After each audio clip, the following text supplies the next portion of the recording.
We have Max Howard with us. I'll just give a brief before we call him on stage. Max is a film producer and a studio executive based out of Los Angeles. He used to run Walt Disney Studio feature film, Walt Disney feature animation as its vice president in London, Paris, Orlando, and Los Angeles, and was the president of Warner Brothers Feature Animation. His credits include Who Framed Roger Rabbit,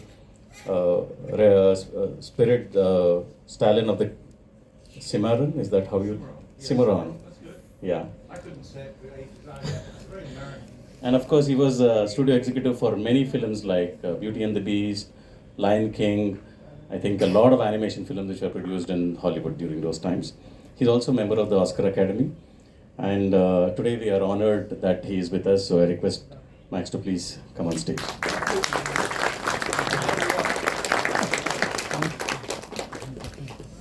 So, yes, thank you, please. Before we start a conversation with him, we have a small, no, you can sit. Can I sit? Yeah, you can. We would like to honor him for coming with us. Request Shashidhar and Abhishek to please come on stage and honor our guest. So, please sit. Yes. Okay. Max is also right now teaching faculty at RV University, media. I feel I should stand up, don't you think? Yeah. I almost thought he did a Shah Rukh Khan like this.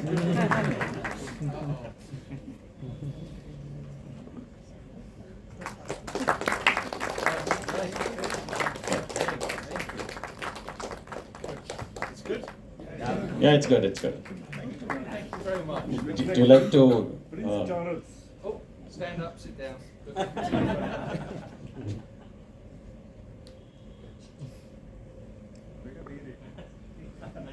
Thank you.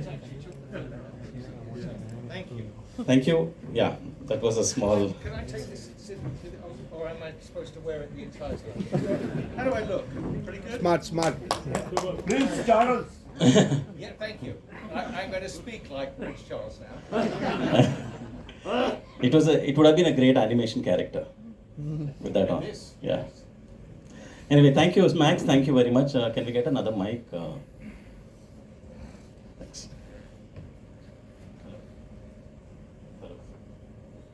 Hello.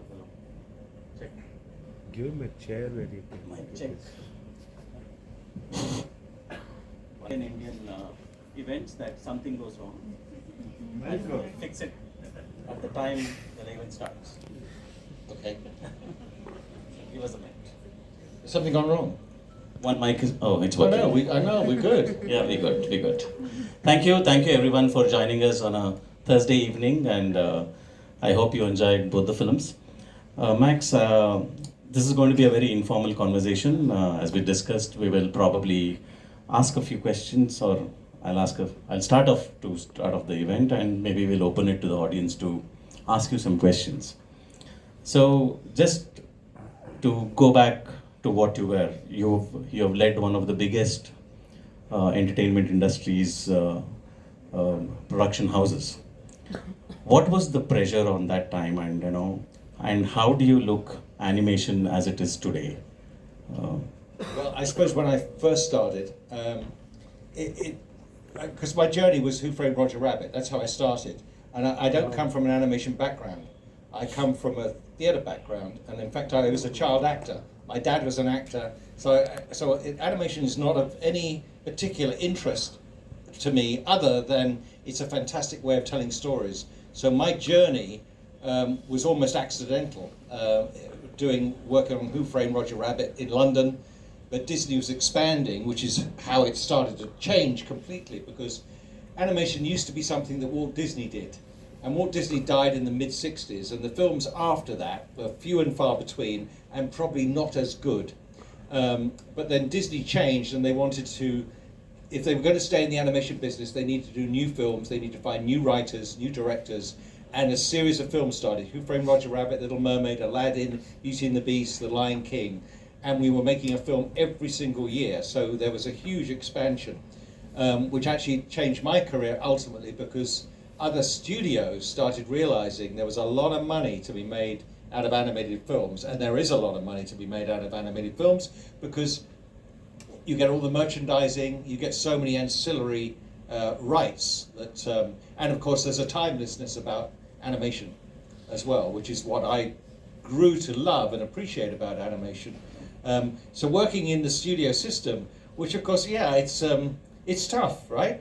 You know, people are always worried about how much things are going to cost, and you know how much time they're going to take to make, and second guessing everybody all the time. So everything that goes on in live action and everywhere else. I mean, getting a film greenlit, getting it developed properly, getting a budget approved. There's no difference between live action filmmaking and animation filmmaking. The difference for us is we might start with a script and we might finish with a piece of film, but what goes on in between is completely and utterly different. We edit the films at the beginning because we can't afford to do what's your ratio in live action? You're going to 15:1 or something, or you can have the master shot. You can you do all the setups, right? You have all the safety, and you go to editorial and you cut something together. And if you don't like the way it's being cut, get another editor and cut it another way. But that's live action. In animation, no. The storyboard is what we actually have to cut and put together. So we have to make the edit first because it's just so expensive to do. And that's a challenge. And then the actual filmmaking itself is very much, it's a linear pipeline. In fact, when I first started on Roger Rabbit, what I was really pleased about was that somebody wanted to employ me for 18 months. Whereas I'd come from the theatre where you're only working as long as people are buying tickets, and you accept that. If your play that you're producing is not very successful, you close and you find another play to do. So I was thrilled to do 18 months on Roger Rabbit, but it took me a moment to realise that everything I did in the theatre did manifest itself in animation, but not in the same way. I realised, the animators, you're actors. So we had lighting, we had all the things that you would have, but manifest himself differently. And of course it's a linear pipeline. In an animated film, if the director did say action, you'd all have to get up and leave the room because you'd all be doing a little piece, right? So I often think of it as a jigsaw puzzle. Each of you have got a piece of the jigsaw, and we've got to put it together. So you start with a story and you end up with a film, and the bit in the middle is completely and utterly different. But all the disciplines, all the rules of storytelling, everything still applies. But the breakthrough for me was realizing an animator is an actor. And my big message to any animator is think of yourself as giving a performance. You need all the subtlety, you need to understand subtext, all of the things that I would like an actor naturally does. If I can impart that into animation, because there's a voice, right? We record the actor's voice first, then we animate to the voice. They've got to be a marriage, right? It's got to be perfect harmony. It's got to match. So any gesture, any turn of the head, any raise of an eyebrow needs to be perfectly in tune with the vocal performance. I'm not sure I completely answered. I think I just went off on another tangent. But I think most of it got it. A small question in what you said. When you said somebody pitches a project, how does pitching happen in Hollywood? Not easily. In fact, Hollywood's particularly good at not accepting pitches. It's famous because of a film called Coming to America, which there was a lawsuit with Warner Brothers, and it was established that the film had been presented to Warner Brothers, and the film Coming to America came out, and it was very similar to the idea that had been pitched to Warner Brothers. The judge said he believed that the filmmakers who actually made the film never saw the script, never were exposed to this previous idea, but he said it was Warner Brothers, and Warner Brothers are responsible. So he actually found in favor of the company who was suing Warner Brothers for stealing their idea. That actually just created an enormous barrier, stopping anybody sending a script, unsolicited scripts. I'd get scripts arrive, my assistant would see that it was a script, put a letter in it saying this has been unread, unopened, it's being returned to you, we do not accept unsolicited material. So it's challenging. However, there's always opportunity, and one of the things I teach is pitching. How to pitch your idea so succinctly that if you get an opportunity, you can grab it. And I often align it to fishing. You just need to get a fish on the hook. Landing the fish is secondary, but just get that interest. So I'm always saying to people, if you've got an idea for a film, can you explain the concept of the idea or the theme of the idea in a sentence? Not tell me the story, not tell me how it happens. What's the idea? And then that would be the opening. You could be sitting, tonight we could be at the IPL game, right? Watching the cricket, and you could be sitting there next to somebody, and you get in a conversation because you both love cricket, and the person next to you says, hey, what do you do when you're not watching cricket? So, oh, I make films. Oh, so do I. And that could be an opportunity to pitch, right? You're both watching the game, but you could just say something, and the person said, "Oh, that's a really interesting idea. Why don't you, come to the office tomorrow? Come to my and let's talk some more." So I like to be able to have anybody's got an idea. If you can't say it succinctly, then possibly you don't really understand what the idea is. So opportunities do arise. In Hollywood, it's very much who you know. A star has a pitch or has something, and agents and packaging things, but it's very difficult to break into. But so is everything difficult to break into. It's when opportunity comes calling, you've got to realise it's an opportunity. And sometimes opportunity comes calling and people only realise it was an opportunity after the opportunity passed them by. So I preach this idea of always being ready, always, if somebody, but you can only be ready if you can say it succinctly. Somebody pitched me something this afternoon, and 10 or 15 minutes into the pitch, I actually said, please just tell me what the idea is, not the plot. Because my brain's like a sponge, right? You can put so much water into a sponge, and then the water starts falling out. So if you start describing all the characters and this and that, and she's somebody's cousin, but they were related, but they divorced 5 years ago, and you suddenly gets more and more, and I'm lost. But all I really wanted to know is, what theme are you tackling? We've talked a lot about Finding Nemo in my story classes. Finding Nemo's got nothing to do with fish, right? It's about letting go. It's about parenting and letting go of your children, letting them go into the outside world. That's what the film's about. It's just so beautifully told, because telling it with fish, it throws you off slightly.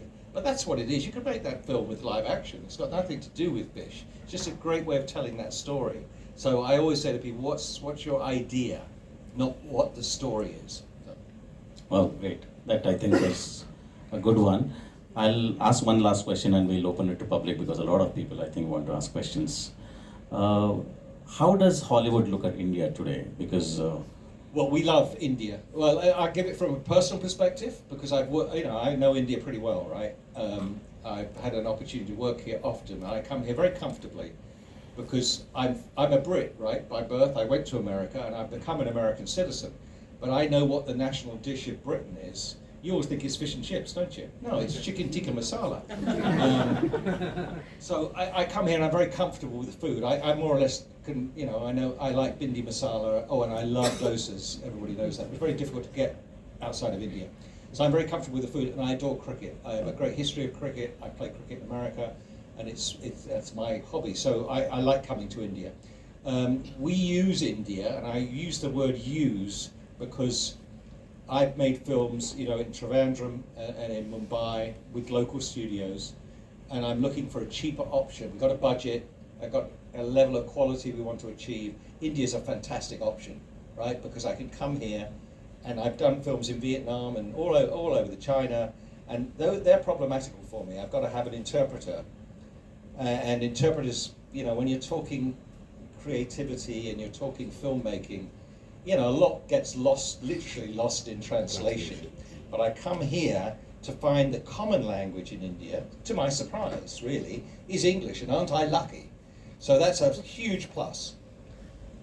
India has a problem with regard to animation, and it's a tragedy, because the public in India believe that animated films are only for children.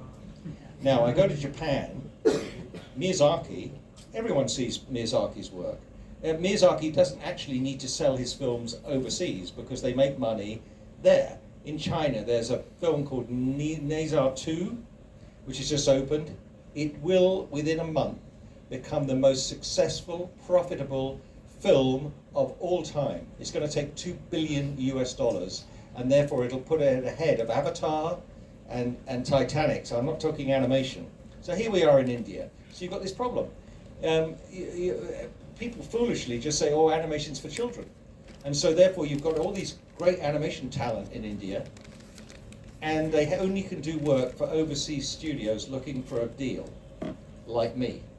And I find that really, because your mythology is so interesting and great stories to tell, but because there's a stigma, nobody will invest in an animated feature film for the public. I've been mulling ideas on how that could change, and I believe you have to make an animated film, you make it, and it becomes a massive hit internationally, and the public, not the filmmakers, not you, but the public who buy tickets, are so astonished that you've made this incredible film with Indian culture, but with a story that resonates in other cultures, that is such a massive hit. Indian audiences will want to see why it was a massive hit, and that perhaps could be the turning point. I think that's a pretty wild idea, and possibly not, but that's what I'm disappointed about India, is that you put animation into a box, and it predicates everything. Oh, it's only for kids, as though it's somehow demeaning as well. It's almost dismissive. It's not important filmmaking. You just talked about an idea. Would you like to share? Oh yeah. Okay. So I like to pitch just silly ideas, but with the students as well. Because I'm trying to give them an idea of a springboard for a story, an idea, which really is a pitch, right? But here's the idea. There's a group of cows who live probably in eastern China. I'm trying to not make it Pakistan because I don't want to get into a political message, but a meat eating country. And there's this group of cows, and they contain all different personalities, old and young, and one of them discovers, they say there's a place where we're sacred. Wow. And of course you get half the cows disbelieving them. No, that can't be true. But then there's disputes amongst them. Some want to go, some don't want to go. But in the end, they leave. They make a trek. They have to cross mountains. They have disasters on the way because they want to go to India, where they are considered special and sacred. And get it? And I go, that's a story that could resonate internationally, right? Because the world knows about cows in India. We have the same fascination about it as perhaps we do with why the characters in Indian films can't kiss, which I've been told is actually not. It's something that happens. It's not. There's no legislation for that. There is something called the censor board, which No, it's not true, apparently. Well, it is India for you. You can always find 10 opinions, right? That's so true. See, I was told quite sincerely the other day, saying, actually, no, there's no legislation to stop characters kissing. So you said, that's India. That's India in a nutshell, right? It's so wonderful, So, and of course, because I've been fortunate enough to spend a lot of time in India, I always go to America or my friends in the UK, and I always talk to them about India as though I know something. And for years I was telling people, do you know, India has 13 languages and 26 dialects based on those 13 languages. So I came here on this visit and I repeated this story I was telling, in saying, oh, isn't it fascinating, you have so many languages? And somebody looked at me and went, 13? We have 28. And then somebody else said, yes, and there's a few languages we don't even know about. So, I mean, this diversity here, and this is so fantastic. So, yes, I can say something, and somebody else will say, well, not exactly. It's fabulous. Not exactly, but we will take questions. Anya, please, we'll start.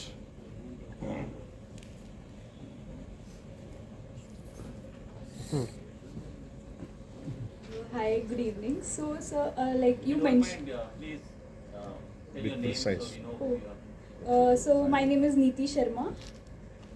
So you mentioned that editing for animated films happen at the storyboard level. So I wanted to ask, how is screenwriting different for animated films as compared to live action films? There's two answers. This is the difference. When Walt Disney started making animated films, there were no scripts. Because it was in Walt's head, and he used to tell the story to the animators. That tradition lasted for many, many years. In fact, after Walt's death, there are famous stories about executives asking to read the script of a particular film to be told, oh, we don't have scripts in animation, we evolved the story. And And famously, the person said, because that's what Walt did. And the executive turned around and said, Walt Disney is dead. And it was a very telling moment. Now, I come from the theatre. I believe if you have a script, I can budget a script, right? I can count how many characters, just as you do in live action, right? I mean, you've got to figure out how to make it, right? And how do you figure out how to make it? Oh, is it a road picture? Oh, that's going to get a bit more expensive, isn't it? Because it's going to be different locations all the time. How many characters? You know, visual effects. I can dissect a script, and I can, you know, we can produce an accurate budget, an accurate schedule, and we stand a chance of delivering. If it's abstract and you're going to create it as you go along, it's going to cost a lot of money. Pixar famously evolves their films. Take 5 years to make them. They sort of have a script, but they have somebody writing the script, and the movies cost $180 million, and that's a sandbox, which is fantastic, and they make wonderful films. But I don't think that's a sandbox that should be the benchmark. Get a script. I think it's, you know, if I want to design a character.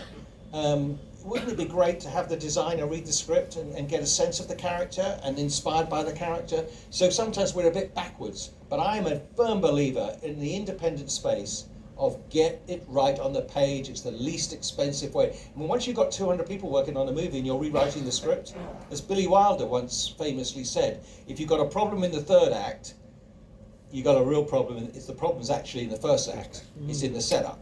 So conversely, if you're writing the script as you go and making changes, you're changing the rhythm of the storytelling, and therefore the film that you thought you were making changes, and it costs money. Yeah, and there's nothing worse than an animator being asked to animate the same scene 4 or 5 times because you've changed a bit of the story.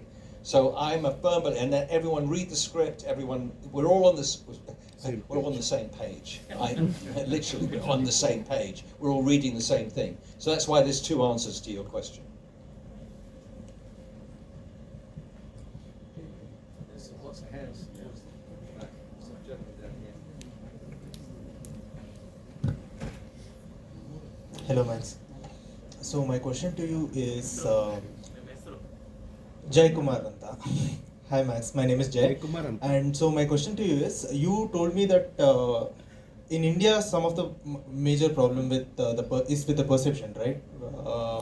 People think that animated movies are for kids, basically. And can you get a little bit more into it? Because my question to you then would be, wasn't there a similar problem in Hollywood as well in 90s, where it was just animated cartoons and it was for kids? Yeah, and I think that's until correct. you guys started dealing more and more about adult themes. I think that the difference is in Hollywood, because we'll take my daughter or take my first film experience, which was going to see 101 Dalmatians when I was a boy. It's the first film I can remember seeing.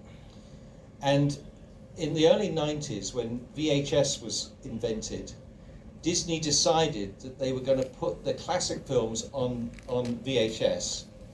But in order to do that, they re-released the films in the cinema.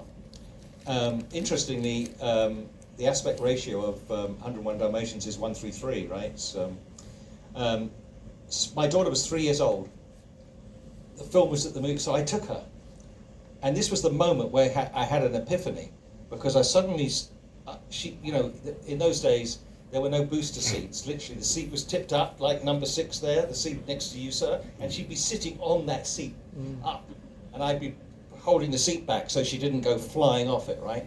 Well, of course, my attention suddenly went to her, and she was leaning forward, she was watching a film as though it was made specially for her and the first time it had ever been seen. And this is the moment where I got goosebumps, because I suddenly realized that perhaps the films that I'm making and working on, she'll take her children to see, or she'll take them to see 100, or show them 101 Dalmatians.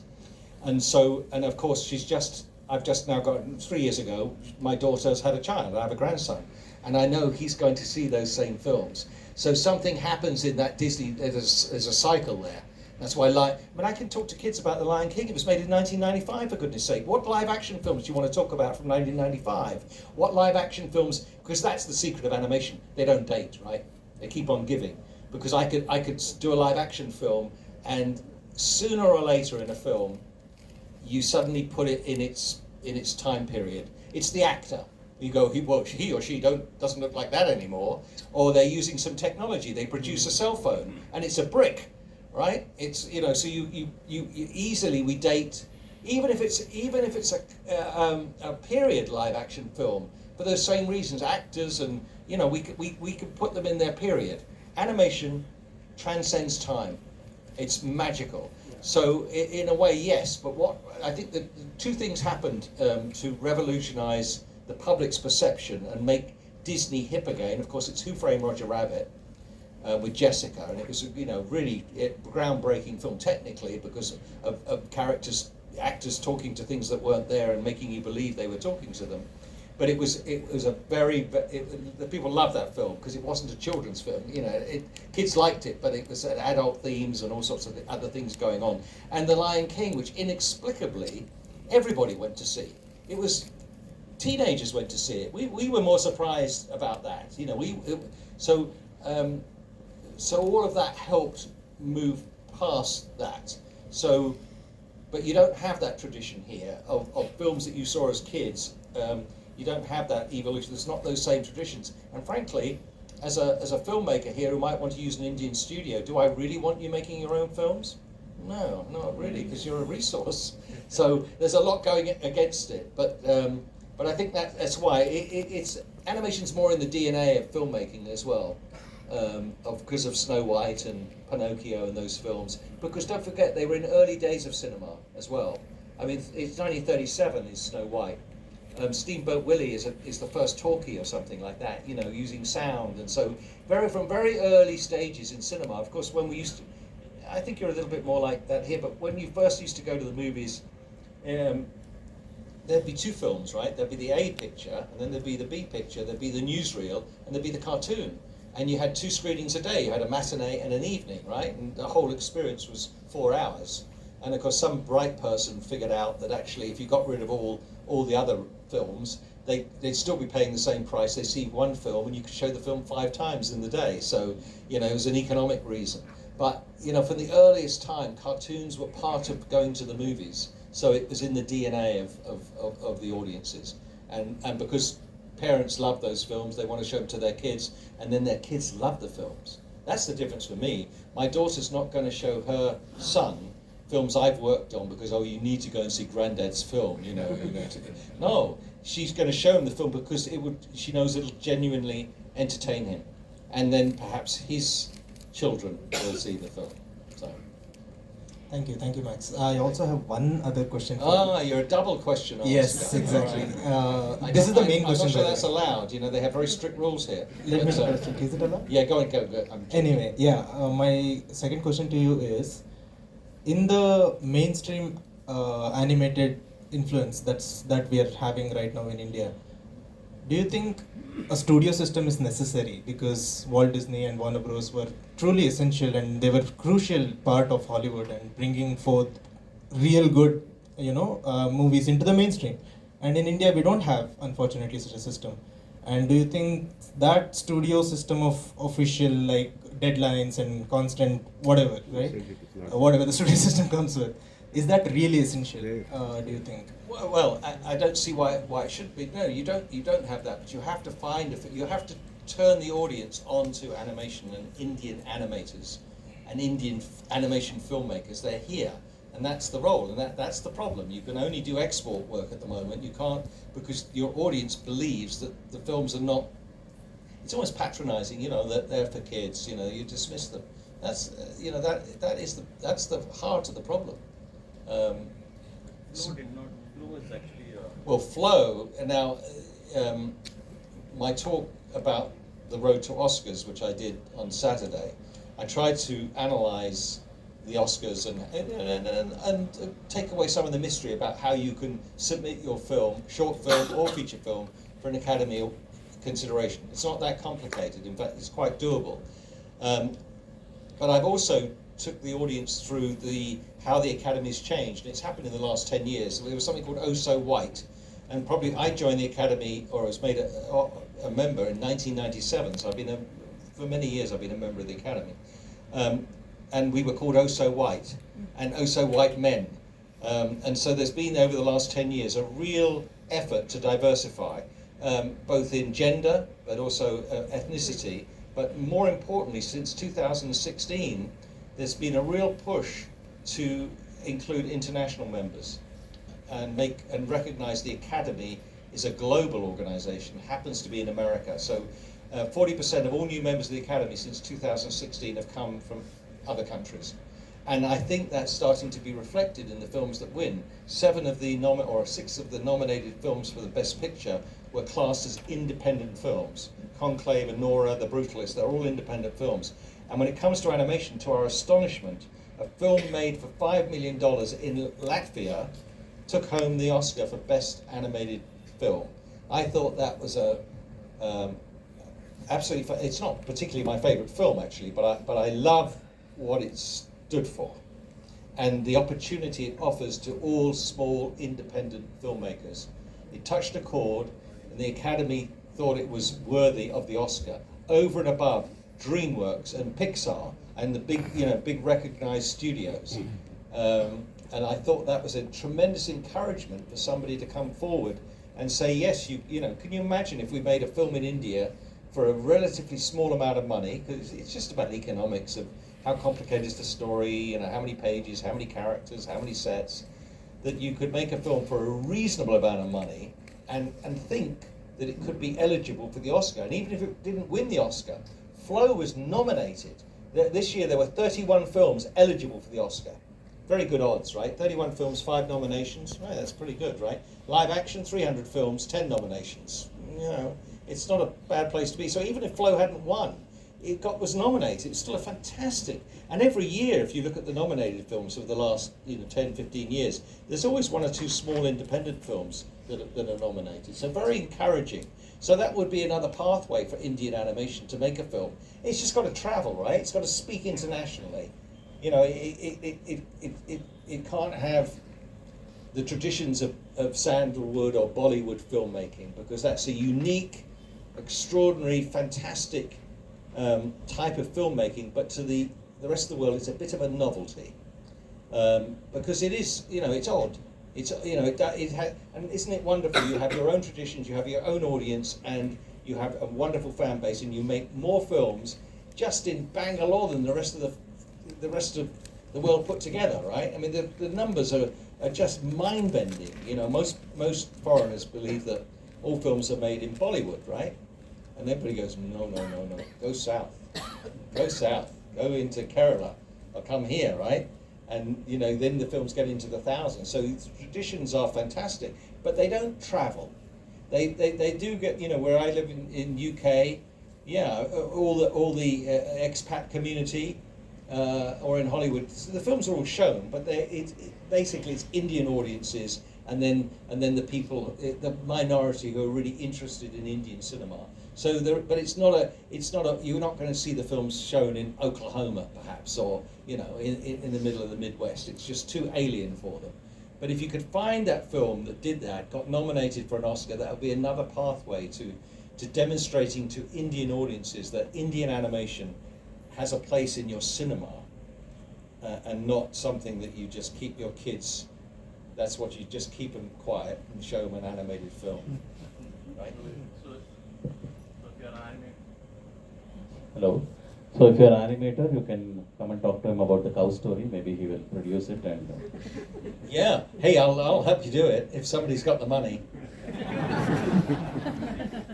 Always the hardest thing to do, right? It doesn't matter if it's anything, particularly it's always about money. I say there's 3 things to making a great film, right? The three ingredients you need in a great film it's a cliche. I say the first one you got to have is story, and funnily enough, the second thing is story, and the third one is story, because if you get that right, that's your foundation, right? Then you can build on it. But actually, there's another one, which is money, money, money. And of course they must live in harmony. And actually, the story, creating a good story, may be easier than putting the money together, right? And everybody says, "How do you finance it?" If I knew, I'd do it all the time. Truffaut was asked once, when does a movie get over? And he answered, money gets over. So, yeah. It's always the money, money, money, right? And it's always the and often the least likely films succeed, right? As well, the films you think are going to be big blockbusters with big budgets, and Did you have a big film open this past weekend? Secunda, was it Secunda? Yeah. Big budget, right? And you know, it had all the money and everything. But hey, I'm saying something and hearsay. I haven't seen the film. I've seen the trailer, but it didn't really attract the audience. But it cost a lot of money. So you get those types of films because on paper they look great. Famous actor, huge fan base. You could look at previous movies and do box office analysis, right? And say, well, you know, previously made this amount of money. That's very attractive to an investor because it's insurance. You go with a brand new idea that nobody's done before, and there's no insurance to the investor. The investor's now scared, right? Really scared because they can't. Their comparisons are so difficult. So you know, but it's understanding these things and acknowledging that they do exist. You know, hey, I love this auditorium, by the way. And these people sitting in the front row here, you get a couch to sit on. It's fantastic. But it's a great space. I love your sight lines here. Fantastic, you know. So. Thank you. Yeah, hi, my name is Nagarjun. My question is about the recent trend, the changing the characters, gender or color. Is it really needed when it is hurting the, like, money-wise it's hurting?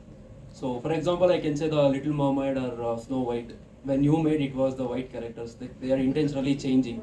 Is it really needed, or even though when it is affecting the money-wise? When I say films are timeless, I have to remember there are certain aspects of the older films that aren't timeless, and certainly the idea that one day my prince will come, and that women are somehow just waiting for the prince to come and sweep them off their feet and put them in a box.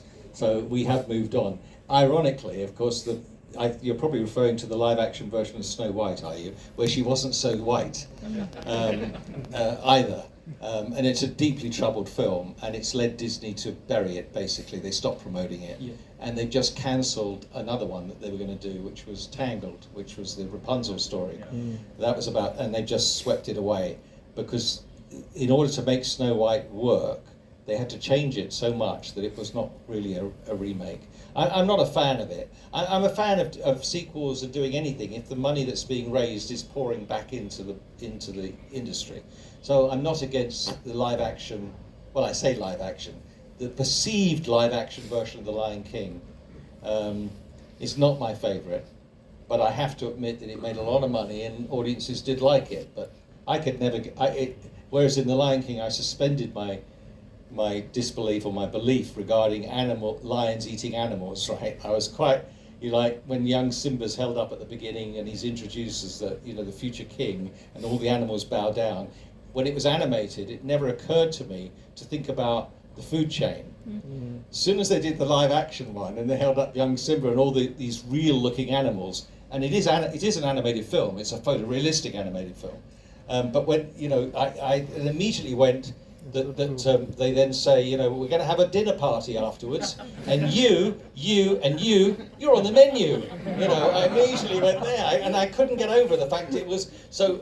But kids did love it. I thought Pumbaa and Timon were pretty good. That section of the movie worked. But overall, I didn't care for it. But Disney have gotten to so it's an animal picture, and okay. But when they're remaking all of the other ones, I think they throw up some real problems. Because they sit in society in a different way.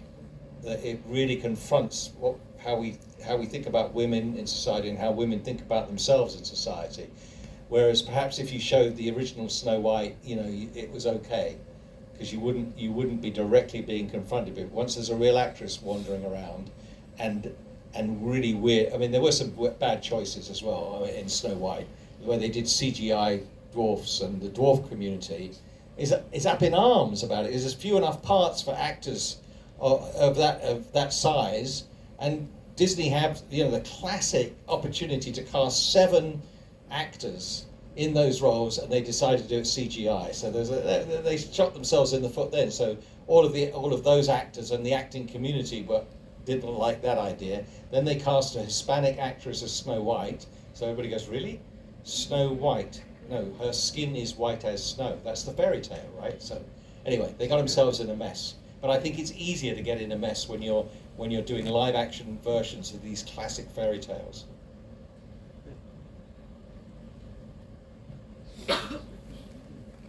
Yeah, you can. Yes, 1 minute. yeah. You can ask. Yeah. Basically, with the introduction, first of all, thank you for coming in. A great director. With with the introduction of artificial intelligence in animation, cost must have come down considerably, but what about creating? Here we go. Okay, the question was with artificial intelligence coming in, the cost has come down. So. Okay, somebody has asked the elephant in the room question. Yes and no, and it will affect us all. I think there are certain aspects of AI which are really helpful. I was doing a Zoom meeting recently and noticed that the Zoom would now take notes. And 10 seconds after the meeting finished, an hour-long meeting with 5 or 6 people, I got a 2-page summary of what was discussed. It was frighteningly accurate, 80% accurate. Really freaked me out. I thought that was an advantage because the person who was responsible for taking minutes could now change the minutes, correct them, and distribute them. I thought, okay, that could work. If I was doing budgeting and scheduling, it may help certain aspects of it. I could take my idea, or the idea I pitched you about the cows, and just feed it into an AI, and it would feed me back a script, and I could give it notes. And I say, could you write it in the style of Chekhov, or could you write it in the style of Shakespeare, or could you give it a Bollywood feel to it, and it would do it. That's where I get very frightened and very nervous, and I think we have to look at it morally.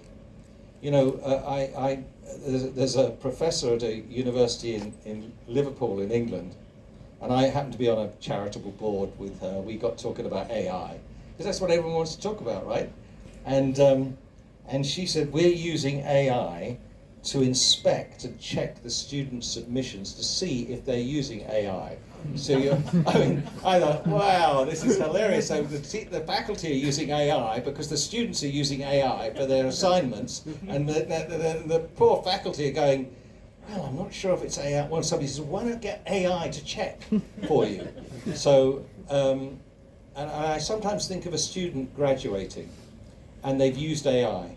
Essentially, they've cheated. We've always had cheats. There's always an element of cheating or copying somebody else's work or something like that in a minority. But I have to say, you know, if you graduated from a film or any university or anything, and you'd used AI, how do you actually feel? How's your soul feel? Do you feel clever because you conned everybody?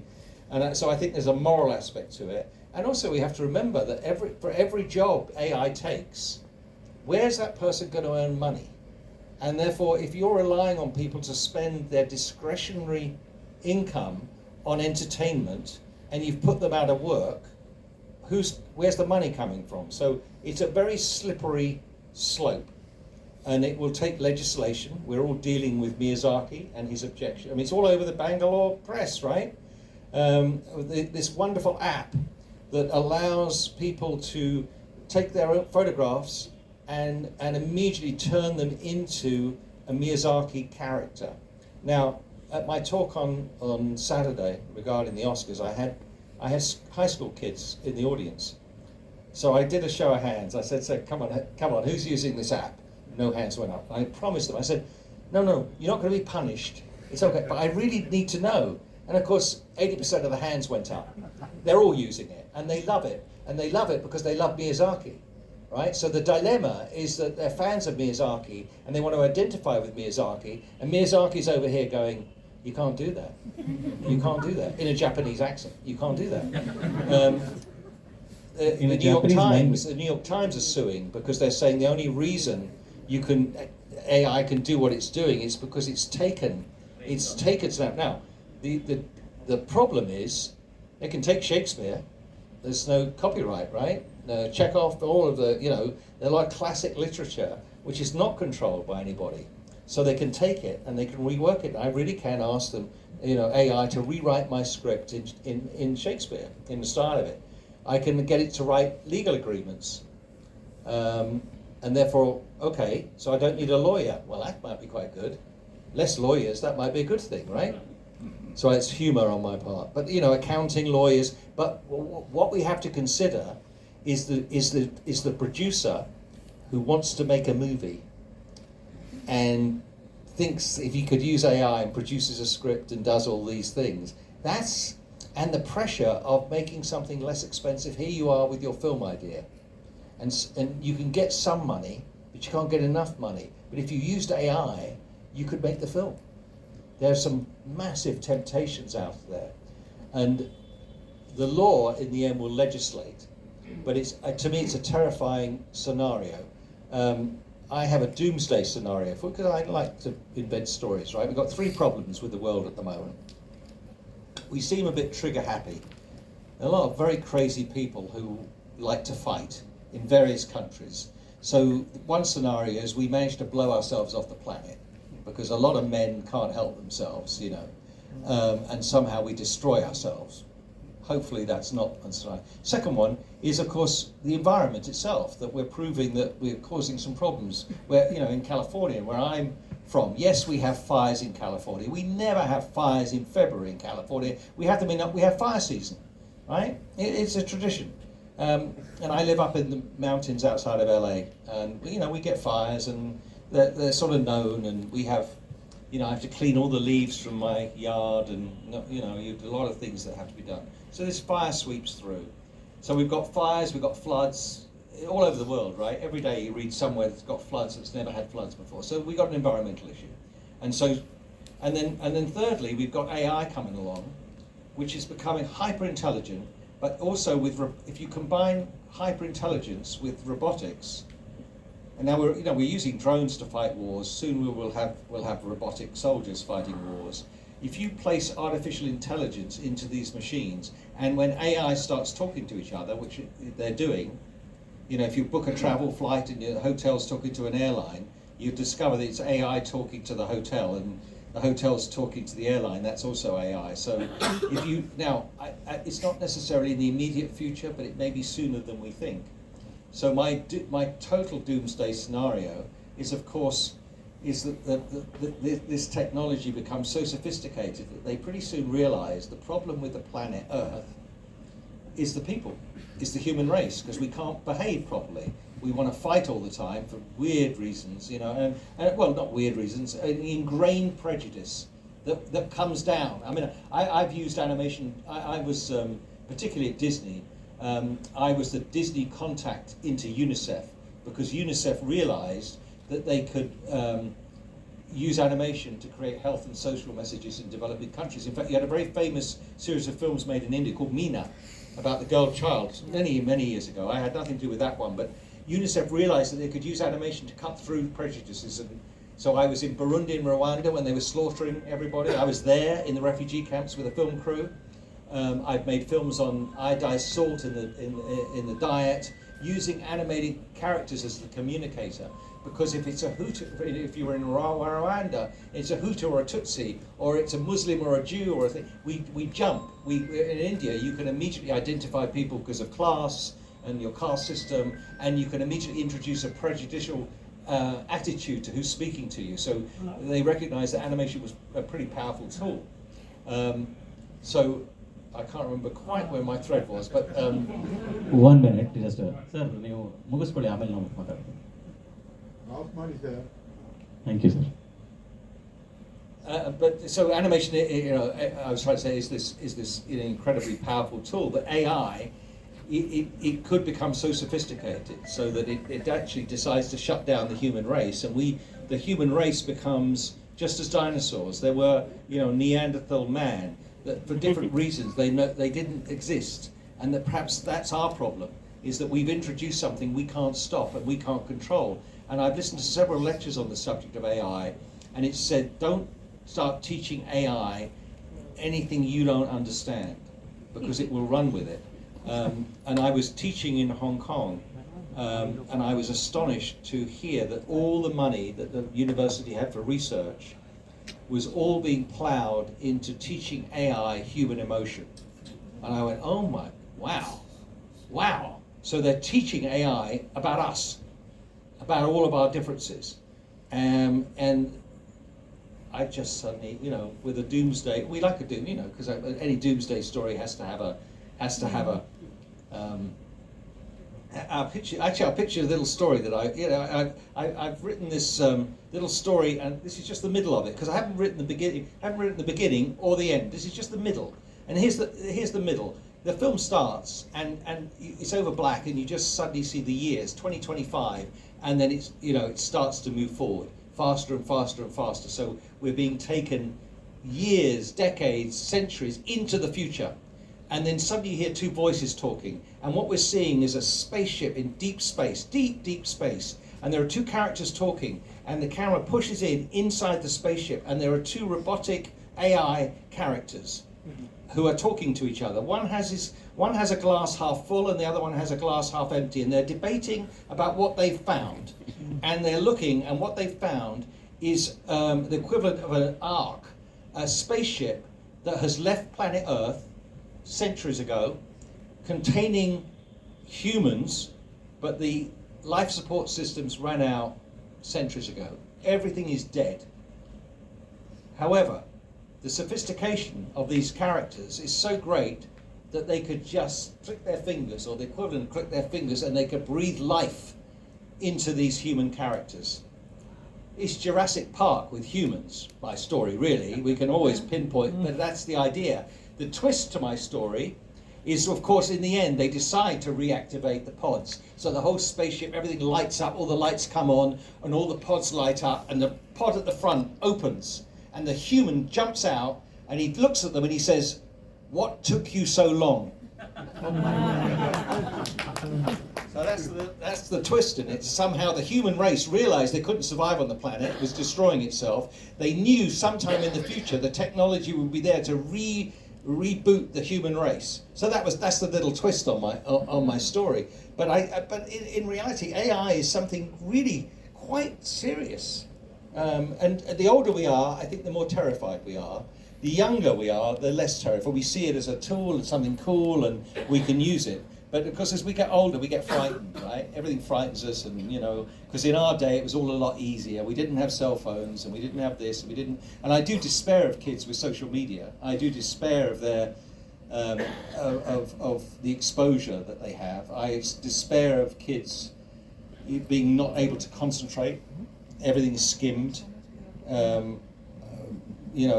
They go to the movies and they're sitting. In fact, when you're making a movie, you've got to grab the audience earlier than you used to, because the attention span of the audience is they're moving on, right? Because they're probably multitasking anyway. They've all been asked before it started to turn their cell phones off, right? But they don't. You spot somebody in the audience and their phone suddenly lights up. You're 5 minutes into the film, and somebody's there, and their best friend texts them, "Hey, what you doing?" And they quietly text back, hopefully nobody, saying, "I'm watching a movie." And then the text goes, "What's the movie?" And they give the answer, and then the person says, "What's it like?" "Oh, don't bother." They're 5 minutes into the film and they made a judgment about the entire film. That is happening. So there are all pressures on us as filmmakers to grab an audience and hold them. But with the kids today, they've had, and no fault of theirs, they're confronted with so much information. On a positive note, I do a lot of research, right? I can go on and, my academy presentation, I went online, I pulled up various facts and figures about movies, and I did it, and I thought, this is wonderful. I used to have research assistants who'd have to go off and go to a library and pull that. So there's wonderful things about it, but that's all accelerated, and now on top of that we have AI. And we're no longer necessary. I'm sure AI could do a fantastic talk up here. Seriously, they've learned everything. And you ask them a question about some obscure Indian movie made in 1956, and they'll sit there and talk to you about it, and then analyze it for you, and think about it, and you go, wow. And send you the minutes of this talk. Yeah, and say it all faster, more succinctly. Yeah. I just have is it okay without the mic? Yeah, good. Yeah, it's it's a very simple, basic question. Hollywood seems like it has already cracked all this quite few years back, films like I, Robot or even Simpsons animation. There's Terminator, and these are all the doomsday situation that you're talking about. This was kind of on a script level cracked so many years back by the West. So I just want to know, was it the same, how you're feeling right now, the practicality of things right now? Did it seem like let's just make a creative animated film, or just a... Well, I mean, when you come to story ideas, they're not, everything's a repeat of something.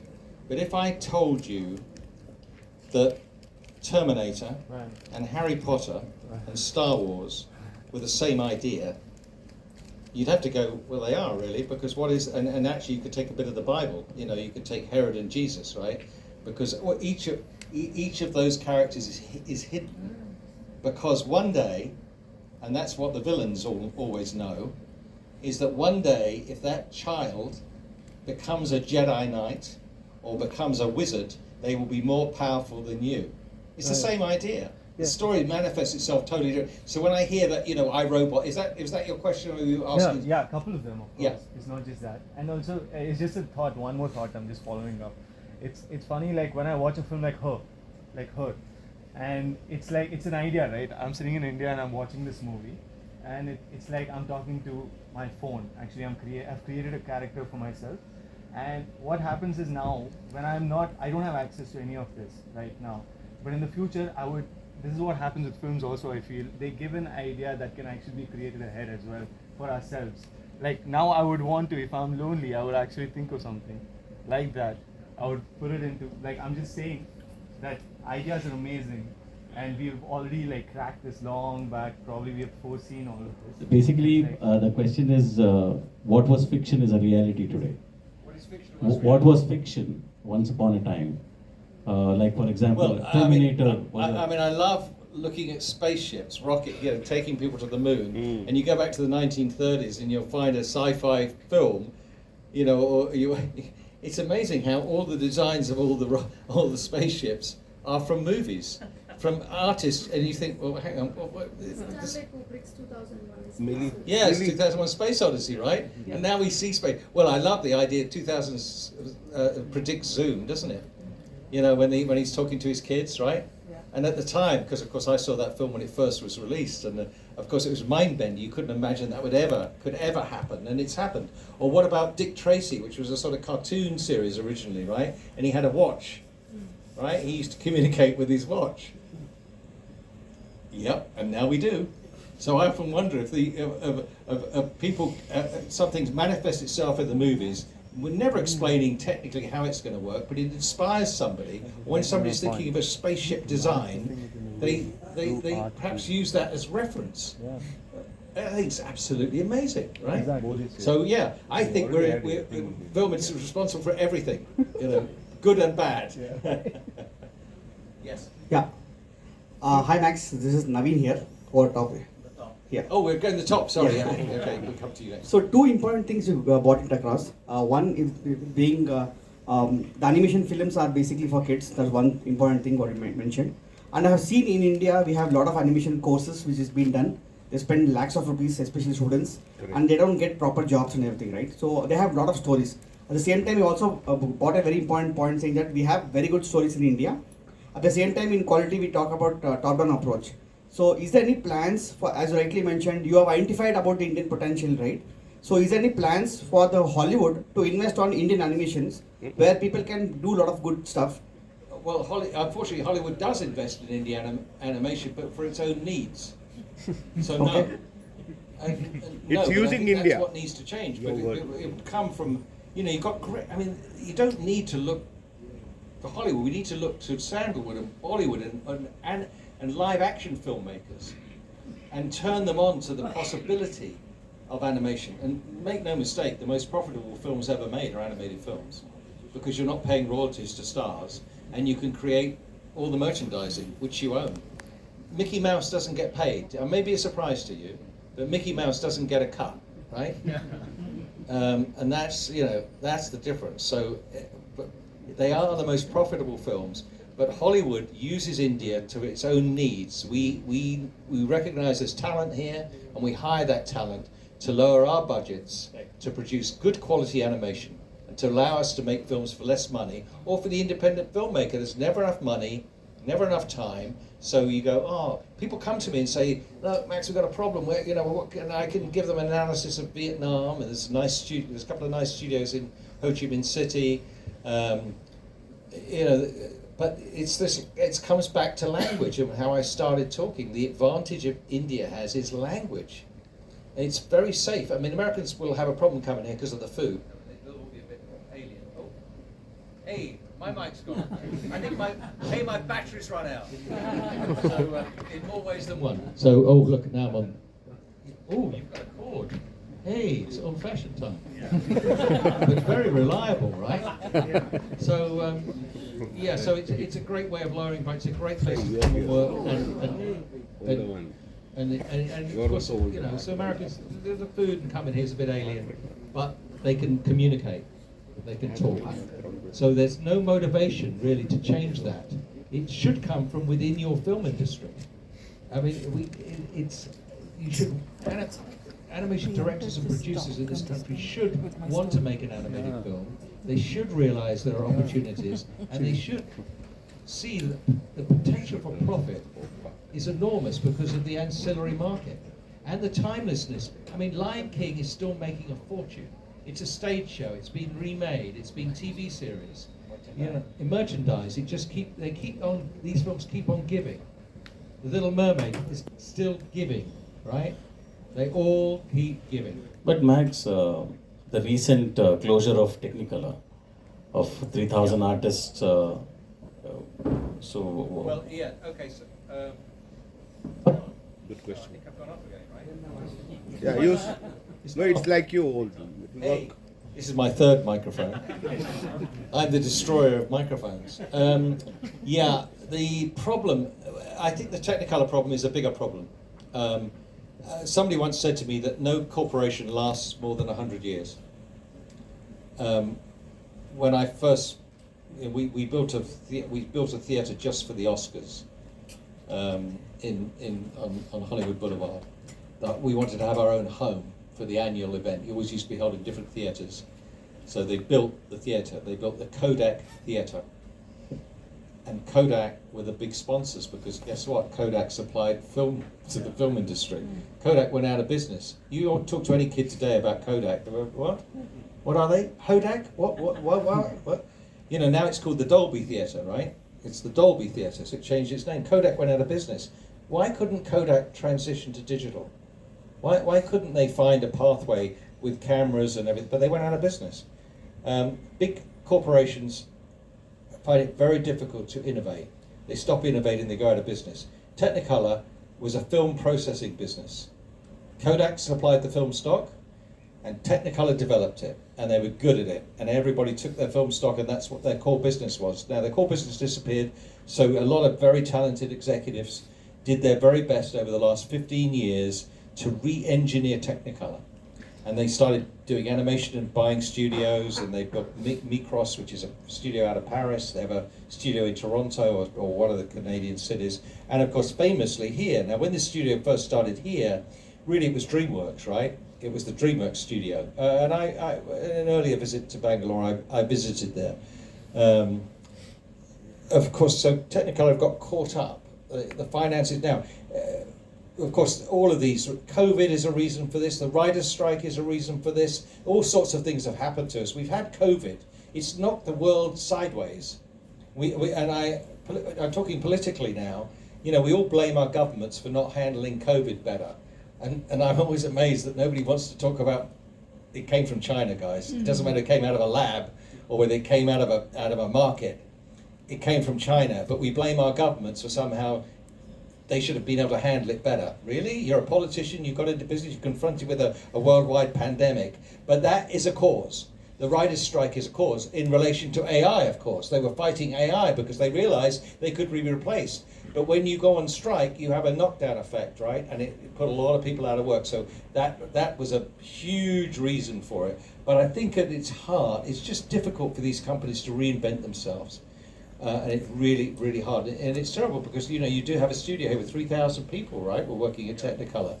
And I'm hoping, I've been trying to speak to Biren, you know, who I've known for many, many years, you know, to find out what's going on. And he hasn't returned an email or any of my attempts to contact him. And I can only believe he's out there trying to resurrect the studio because it's a studio full of trained artists with equipment which is probably fantastic. Its problem, of course, its economics probably don't work in India. Its economics are for the American market, for international markets. They pay more money, everything's more expensive, so they can't compete, but they should be doing all the visual effects work in India and doing so much more. So they've got an economic problem to try and rectify. But you know, but you look at any big company of 100 years, they don't necessarily transition correctly. They disappear. I can't think, I should have another example to share with you, but big corporations that were massive 50, 60 years ago don't exist anymore. That was somebody said that to me, and I think now, of course, there's always something to break that rule, but essentially there's a truth in that, that the big corporations, they get too big. They're like an oil tanker.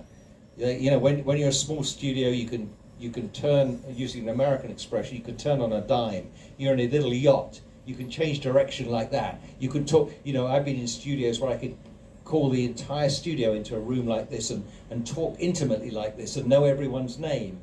And then you get bigger and bigger, and suddenly you don't know everyone's name. And and then you have corporate and all these different facets. And somebody might come up with a great idea of how to do something. You can't shift it. It's one of the things I've been praising my stay here at the university, because they've invited me here when they are still developing their programs. So I can make suggestions, and they could, if they like them, implement them. Whereas if I go to a studio that's, you know, or a school that's had long-standing programs, I could suggest something, they might like my suggestion, but the ability to implement a change when there's students midway through their course and changing, it's very difficult. And I think that's what happens to big corporations. They can't move swiftly, and they get overtaken, they get bypassed. Yeah. Last 2 questions or 3 questions, yeah, sure. Hi Max, this is Arjun. So my question is that the box office of live action films haven't hit pre-pandemic levels, and a lot of studios in Hollywood are not doing really well. Like Warner Brothers is in about $40 billion of debt, and Village Roadshow recently closed down. But the animated films on the other Village Roadshow closed down? Yeah. Oh, yeah. See? I didn't know they'd gone. Okay. Yeah, this just a couple of days ago. So, but on the other hand, if you see, animated films have continued to do really well. Yes and no. At least better than live action films. Like Incredibles 2 did like possibly the highest grossing animated films of all time. Yeah, well, that's coming out of China with a home. You've got a new market there, And right? that's another film. And they've made a lot of terrible films, but in the end, they've made something that really works and really works for the people and is really well made. Yeah. And is finding an international audience, which is the astonishing part of it. So, what do you think the animation industry is doing post-pandemic that makes it slightly more successful than Well, live action? partly because they're making films for a modest amount of money. Flow only needs to make $20 million. It's making a lot of money, right? You spend $180 million on a film, you've got to take $600, $700, $800 million to make a profit, right? 2.5 times its cost, and you've got to add in the marketing costs as well into that. So we're getting a diversification in animation, which is great. Live action, the box office is down 8 or 10% this year over last year, and it is diminishing, and it's partly because, of course, we have all the streaming platforms, and audiences have different methods. I think there are some real pluses, actually. I think streaming has brought some real positivity to filmmakers who are putting their work on what was television, where we used to be limited to exact number of minutes, you know, and what a restriction that is for somebody to have to deliver a 22-minute episode that has to have a beginning, middle, and end, and must be 22 minutes long. No longer, no shorter. That's a terrible. Now, if you watch any of the great series, not only do they don't have to be standalone, each episode can take you to the next one, but every episode, if you look at how long they are, they're roughly 50 minutes, 55 minutes, sometimes they're an hour. There's no restriction. I think that's fantastic, and that's why I think we're seeing some great quality storytelling in this episodic format, which is great. It all starts to detract from going to the cinema. However, we're social creatures, and theoretically we all have kitchens in our homes, right? So theoretically we don't need to go out to eat. And so I'm hopeful. I don't think cinema is ever going to become the place, because before television it dominated, right? And then in the 1950s television came along and Hollywood reacted really strangely, right? It invented all sorts of things: 3D, CinemaScope, Centuround, Smell-O-Vision. You ever heard of Smell-O-Vision, where they used to pump the smell of the film into the auditorium? It very quickly became known as Stinky Vision, because it stunk. Because they pumped one smell in, but they couldn't get that smell out before pumping the next smell in. So, but all of these things were a reaction to TV, and ultimately they died. 10 years ago, every film that was being made in Hollywood was 3D, right? It was an attempt to say you can only see this in the theatre. It's gone, right? It's gone. Because audiences are not stupid. They don't really want to sit wearing glasses. And if 10 of you want to go to a cinema, one of you in your group's going to say, sorry, I can't watch a movie in 3D, I feel sick. Right? It makes me feel sick, right? It's also more expensive. So all of that's gone away again. And it reminds me of an executive who said, talking about 3D, and said, I think 3D, you know, is a nice tool in the filmmaker's toolbox. And you could put that perhaps down to IMAX Avatar. They're pretty spectacular to look at, and you go, okay, yeah, you know, I didn't like any of them, but I particularly didn't like the second one, but that's subjective, right? But nevertheless, it was pretty spectacular. Anyway, this executive was, you know, talking about that and saying, but at the end, it's only useful if it's good for a particular type of story. What's unique about this executive and this statement? It was said in 1953 by Jack Warner. It's not a modern statement. But the same applies. Suddenly, recently, we became, you know, you go to the cinema and the chairs can rock, right? And all of these tricks to say, you can't have this at home, folks, you've got to come out to the cinema. And I don't think ultimately that's the driver. The driver is good filmmaking. But I think the platforms have changed. Audiences are now in charge. If I watch something, I can watch it where I want to, how I want to, and as long as I'm paying. So I think we have to recognise that we're not, but it will survive. You know, you have wonderful traditional theatre in India. What's in Kerala? The type of, what's the live performance with the wonderful painted faces and masks and the eyes flashing back and forth? Yeah, that hasn't disappeared, right? It may not be as popular as it once was, because at one time it would have been the only form of entertainment. But it survives, and I think cinema survives, and I think because we're social creatures.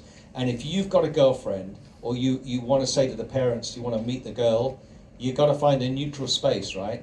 You can't say, come over to my place and watch a movie.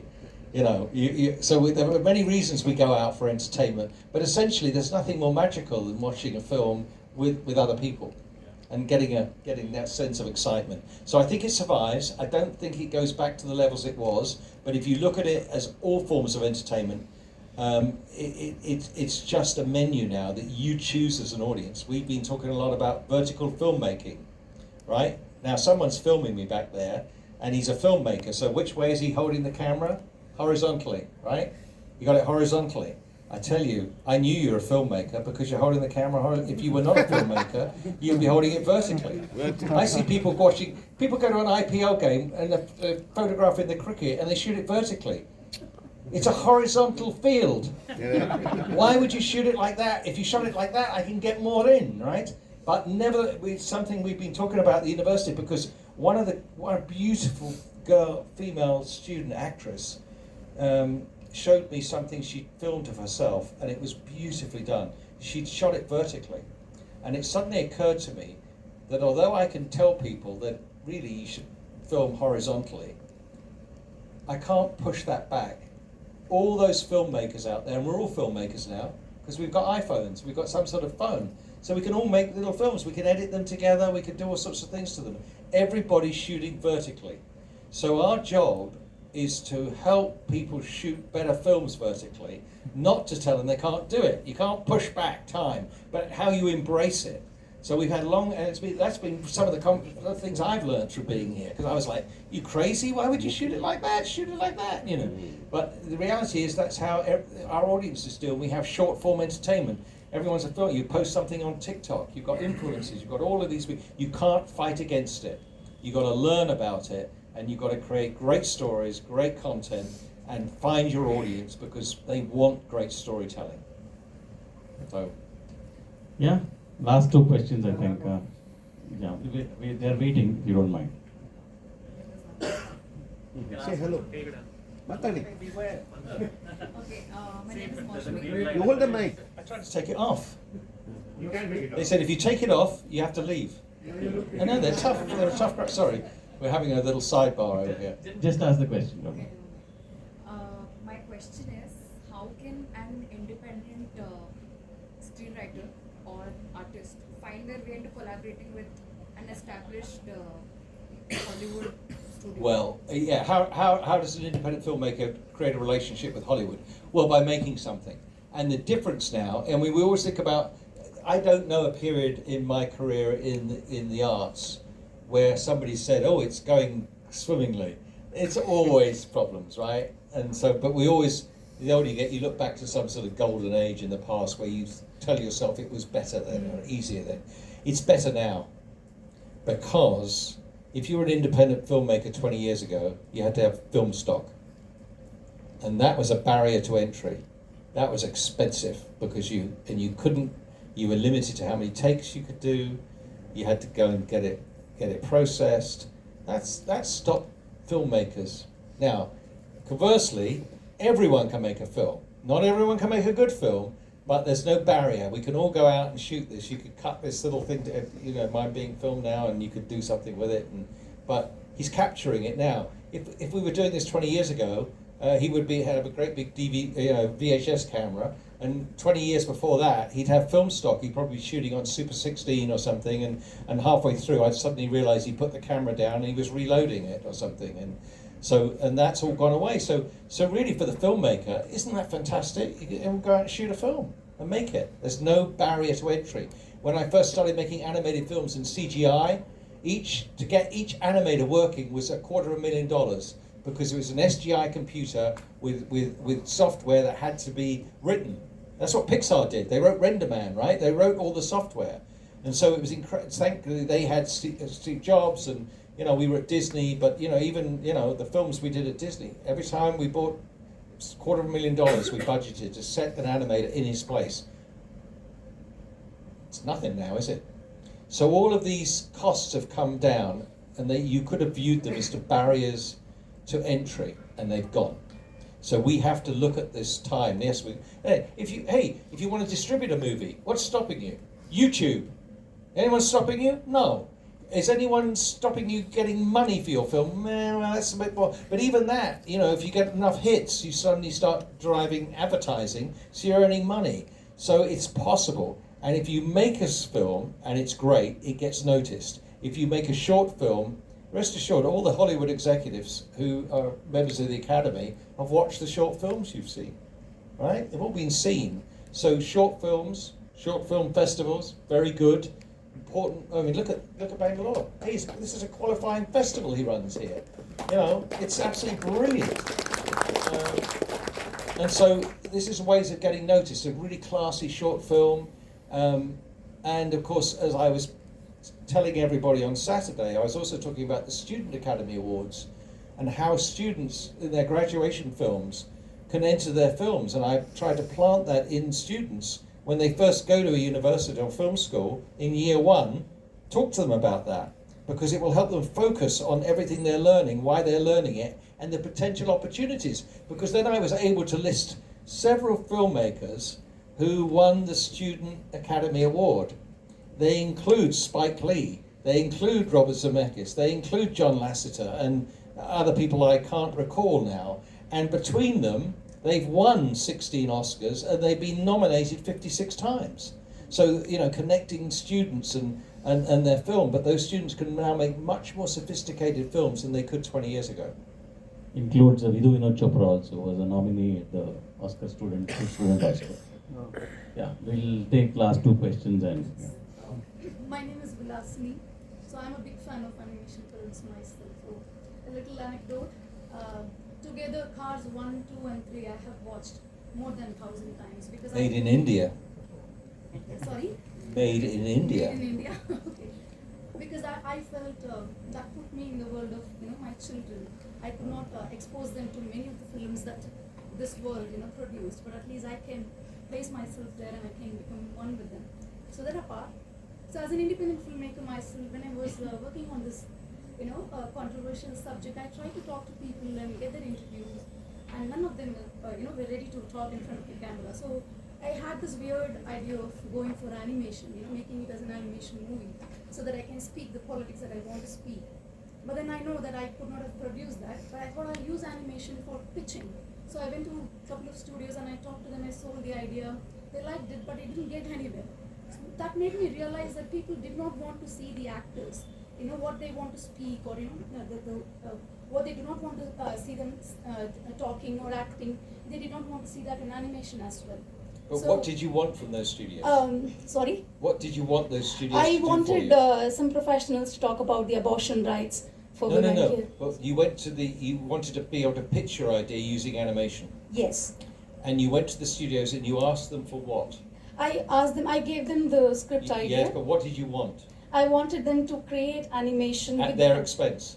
Yeah, because one Yeah, of them well, offered there's to a- do there's it. your problem. No, one person I offered to pay, and the other person, it's Oh, well, just a they- 2-minute clip, and one person offered to create that animation for me because I connected with the person in Film Bazaar, NFDC organizes Film Bazaar at Goa, so they offered to do that. But what I realized is it's because of this subject, they don't want to see, the actors see Yeah, or but you've just put the whole of India into that answer. no. Yes, no. you have, because you went to 2 studios and they Yes. rejected it. There are probably 300 studios in That India. is true, but the thing is that I have very limited means. Only the studios that fit into my cost, or But somebody who has the you've interest. said the animation industry rejected your idea.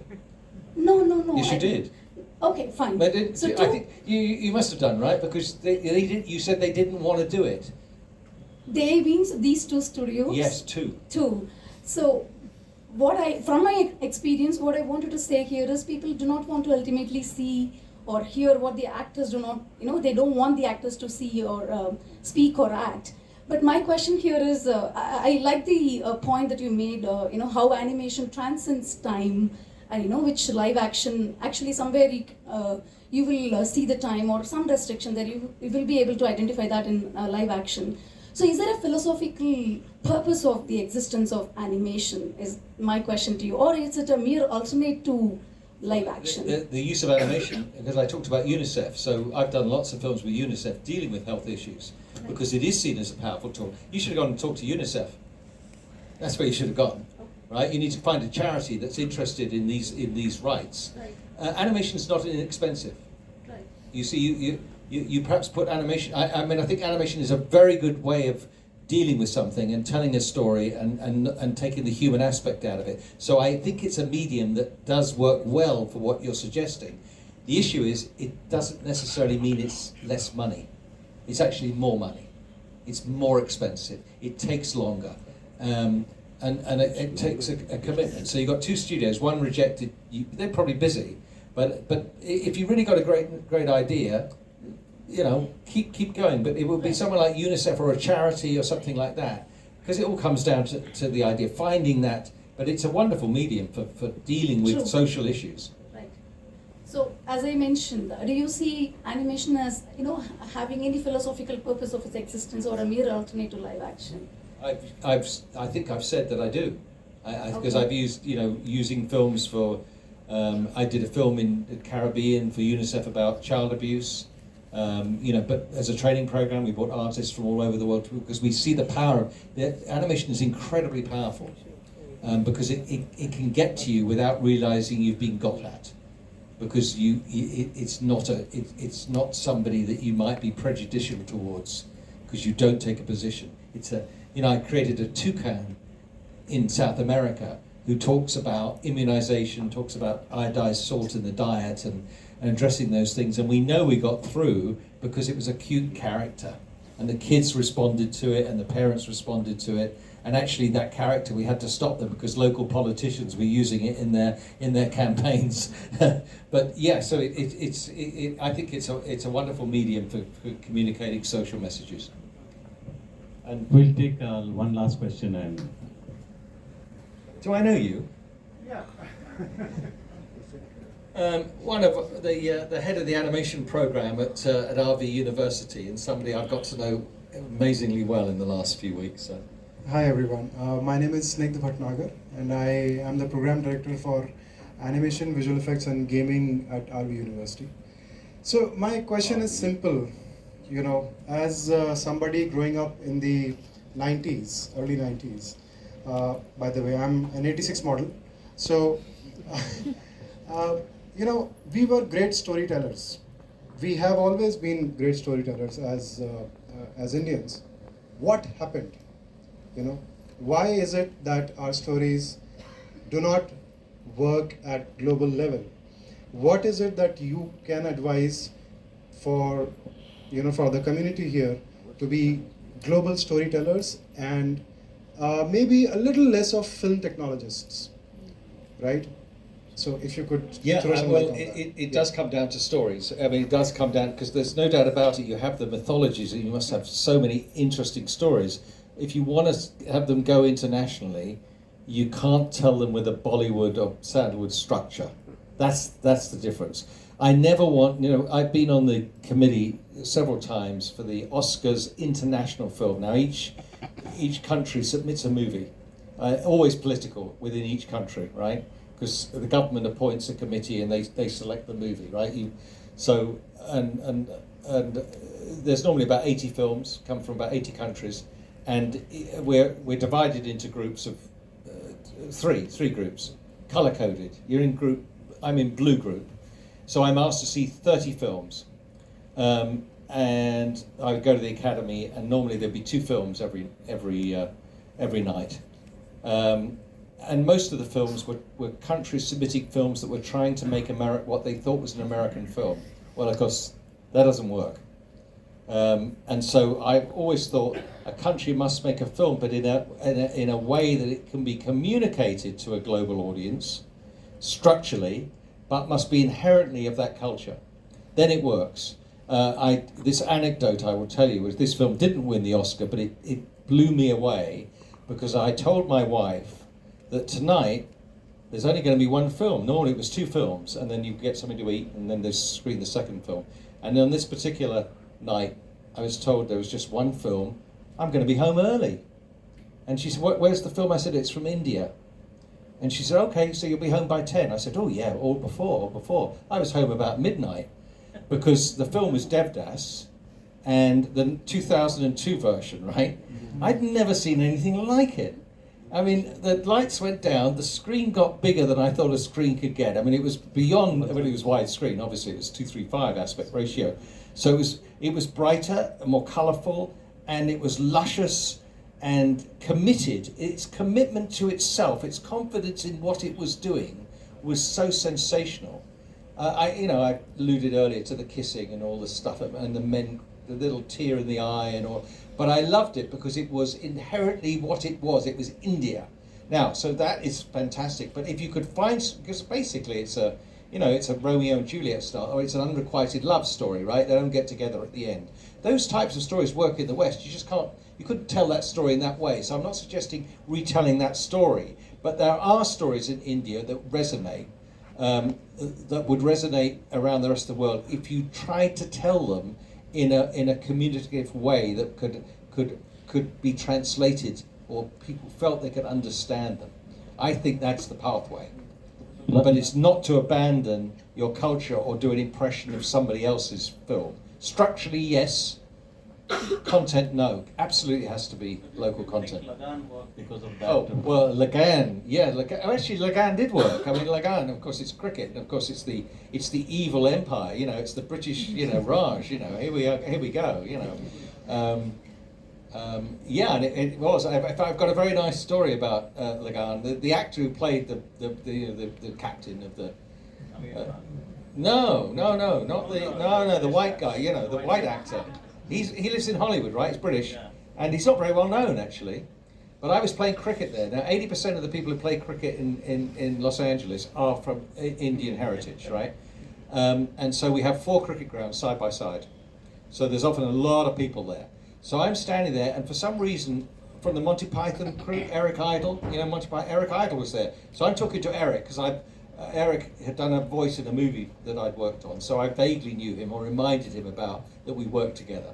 And suddenly, hundreds of people started running towards us, and actually I thought, oh Eric, sorry about this, because obviously all these people have realised that you're here and they want to come meet with you. No, the actor from Lagan was standing 50 yards behind me, so they swept past us and they were just mobbing him.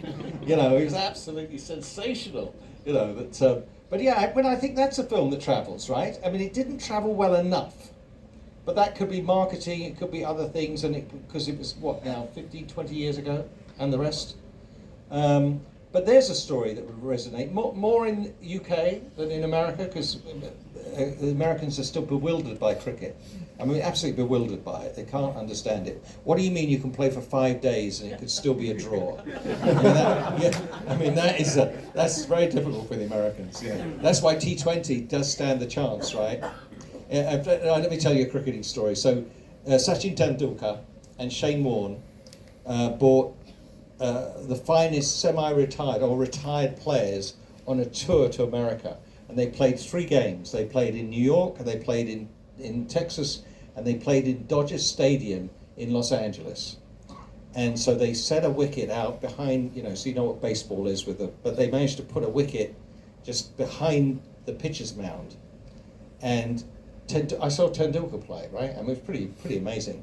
Now the crowd, everybody of Indian descent in California came to Los Angeles. I mean, the crowd was wild, and Tendulkar was there. It was fantastic. Now in Dodger Stadium, when in baseball a home run is hit, all the lights in the stadium flash and sparks go off, and it's absolutely fantastic. Well, of course, they were playing a T20 game, I think it was. Each side had scored over 200 runs because it's a baseball stadium, so the boundaries were quite small. Well, it started going off, and you could the guys who were obviously doing the lighting and doing it in the end were so bewildered because every other ball they were having to light up the stadium, and they weren't used to it, because you can go to a baseball game and you could sit there for 3 or 4 hours and the score is 1-0, right? 1 home run. Robin Williams famously described cricket as baseball on Valium, which is really unfair, but because he hadn't seen T20 cricket. So T20 is the answer to cricket in America. But Lagan certainly probably now would probably find more of an American audience. So, do you also agree with the little anecdote? I agree with whatever you say. No. You don't have to. You told me I had to agree with whatever you say. No. I'm just asking that there's something that I heard from someone, and that really stuck with me for a very long time. That to be truly global, you need to be truly local. Do you? I totally agree with that, and I think that's why totally local, but to be local in a global sense in terms of how you structure it and how you tell it, and find themes. I was sitting in China has very similar stories. It has a Romeo and Juliet story, right, in China, and so they have the flying monkey, of course. Yeah, the Monkey King. Yeah, but they have Cinderella style stories. And I was trying to figure out how do these stories travel? And I figured out that the Silk Road, of course, was the great cultural communicator. The ancient Silk Road, of course, transported silks and spices, but it must have also transported culture, both back and forth. Because what happens? You can't, as we can today, travel from one side of the planet to the other. No, they had to walk. They travel for 6 hours. They make camp. Somebody would cook food. They'd light fires, they'd sit around afterwards, and somebody would entertain. And entertainment in those days was storytelling. Somebody would get up and tell a story. And so I realized that stories were traveling from east to west. So there's a wonderful story in China called Two Butterflies. And in Two Butterflies is a Romeo and Juliet story of 2 lovers, and of course different class systems. And at the end of Romeo and Juliet, of course, Shakespeare kills the 2 lovers. They have to die to teach the families a lesson. That to be of a tolerance and everything else. In the Chinese version it's called Two Butterflies because the 2 characters metamorphosize into butterflies and fly away together.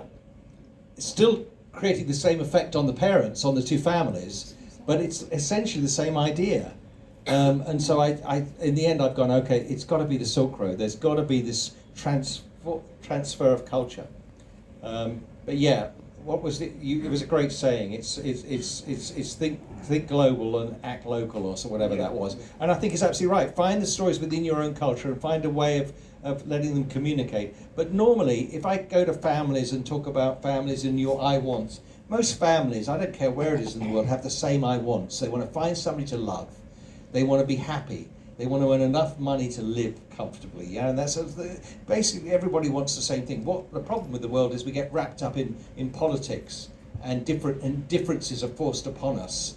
But the reality, it doesn't matter where you're from, most people have the same I wants, and therefore that's got to be the conduit for being able to let stories move around the world.